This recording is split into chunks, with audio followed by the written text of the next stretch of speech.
Hi, Valerie here. Just wanted to stop by and share a couple of cool ideas. Today, I listened to yet another webinar about online learning and gamification where the presenter simply talked at us for an hour. And I thought, wow, what a missed opportunity to model some of the habits that we tell people they should use in good design of learning. There was no interaction. There were no gameful elements to the whole thing. And it really was just sort of a product demo, and I understand the importance of that as well. But still, it just, once again, I left kind of thinking, wow, it just didn't quite work for me quite that well.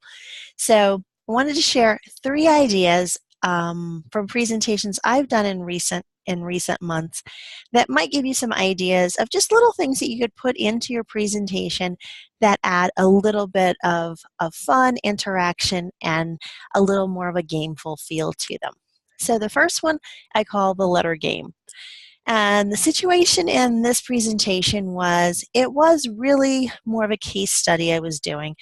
It didn't have a lot of places in the flow of the story that really were good places to stop and do a traditional activity or interactions other than maybe some discussion things and whatnot. But it really was sort of a telling of an experience of a training group within an organization. So what I did was, at the beginning of the session, I gave them a handout. And at the bottom of the handout, there were little blanks where you could fill in some letters. And what this did was, first of all, the brain kind of lights up and goes, "Ooh, what goes in the blanks? There's something missing here." There was some curiosity to it. So as we started the presentation and we went through the slides, each section had a title slide similar to the one you're looking at on the screen. So as we went through, and there were, of course, other slides in between these title slides that had further explanation about the topics. But as we were going through the slides, I told them, watch out for the letters that are highlighted. So you notice that in each of these slides, there's been one letter that is in a different color and is underlined. So it's not too distracting in terms of being so different that it kind of breaks their concentration, but it gets them looking for it, and it brought out a little bit of that curiosity. It also got them moving a little bit because they're scribbling down the letters, and it was also feeding into that brain wanting things to be completed. They wanted to fill in all the blanks and figure out what the answer was. Because by the time we got to the end of the presentation, if I did my job right, they would already understand that there was a central theme to what I was telling them. And that central theme was that no matter what changes happened in this organization, it all really came back to what was the learner experience and how these things the changes impacted the learner's experience. And so those were the letters that they were able to fill into the blanks and figure out the answer at the end of the session. And I've used similar things like this in in-person sessions as well as virtual sessions.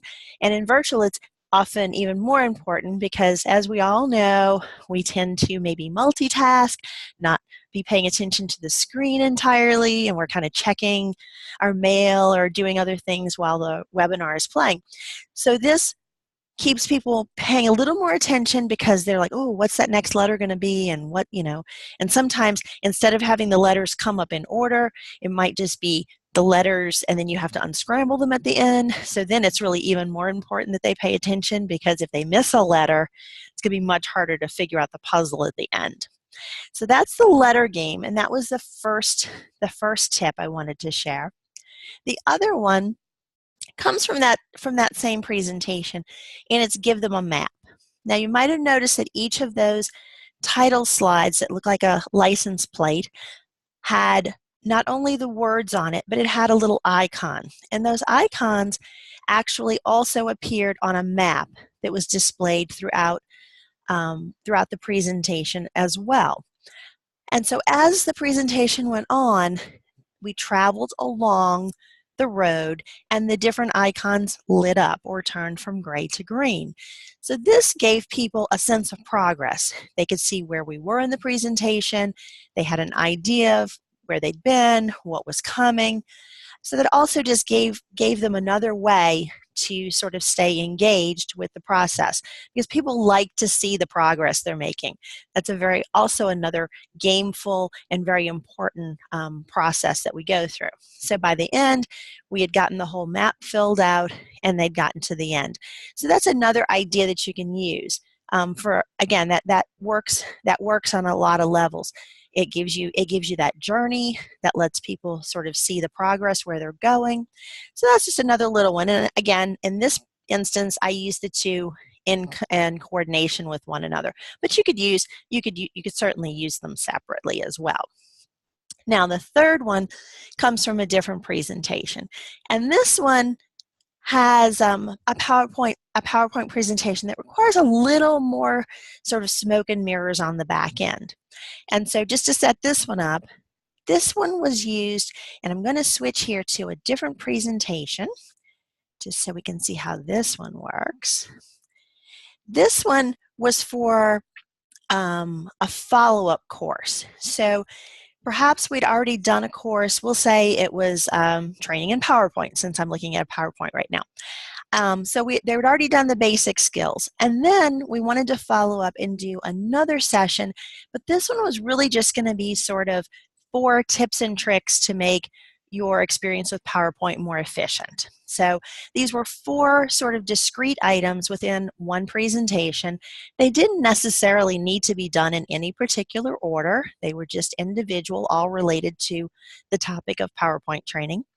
And so just to give it a little added sort of mystery, a little, even it's a little bit of autonomy, even though there's not a whole lot of choice involved. But I let the class call out what order they wanted to do the lesson in.